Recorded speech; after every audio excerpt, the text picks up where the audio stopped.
Want to record your screen without leaving Clipchamp?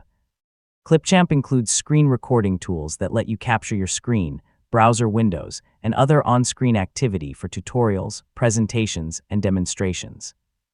In this guide, I'll show you how to record your screen in Clipchamp step by step in 2026. First, open Clipchamp and sign in if required. Start a new video project, then look for the Record and Create option in the editor. From the recording options, select Screen or the Screen Recording option. Clipchamp may ask for permission to access your screen, microphone, or other recording features. Allow the permissions you need for your recording. Next, choose what you want to capture.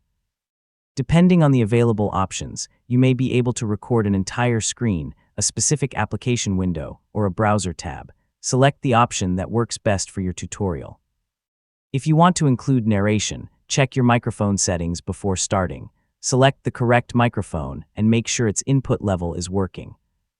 Doing a quick audio check can prevent problems later. When you're ready, start the recording and perform the actions you want to capture.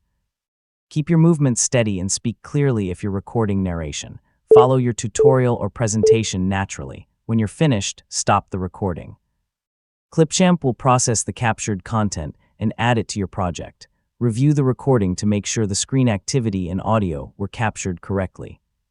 Now you can edit the recording just like other media in Clipchamp.